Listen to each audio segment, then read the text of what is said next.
શુભ સવાર મિત્રો, આજે આપણે અધ્યાય 5નો 10મો શ્લોક સમજીશું. બ્રહ્મણ્યાદાય કર્માણી સંગમ ત્યક્ત્વા કરોતિ યહ લિપ્યતે ન સ્વપાપેન પદ્મપત્રમિવાપસા.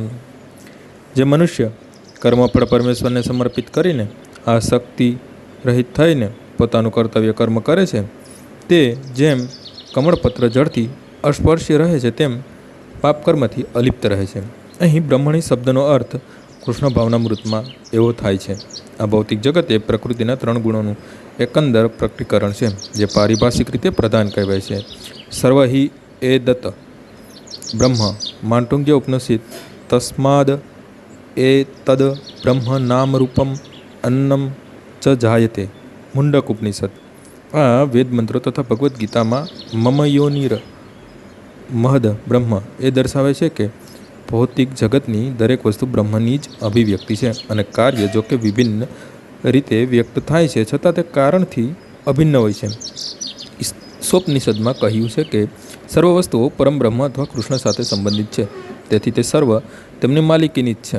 જે મનુષ્ય સારી પેઠે જાણે છે કે દરેક વસ્તુ કૃષ્ણની માલિકીની છે તથા તેઓ જ દરેક વસ્તુના સ્વામી છે અને તેથી દરેક વસ્તુના ઉપયોગ ભગવાનની સેવામાં થાય છે, તે મનુષ્યને સ્વાભાવિકપણે જ તેના શુભ કે અશુભ કર્મફળ સાથે કશી નિસ્બત રહેતી નથી.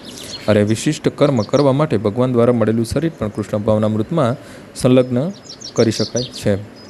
ત્યારે જેવી રીતે કમળપત્ર પાણીમાં રહેવા છતાં ભીંજતું નથી, તેવી જ રીતે પાપકર્મના સંસર્ગ દોષથી પર થઈને ભગવાન ભગવદ્ ગીતામાં એમ પણ કહે છે કે મયી સર્વાણી કર્માણી સંન્યસઃ સર્વ કરો મને કૃષ્ણને અર્પણ કર.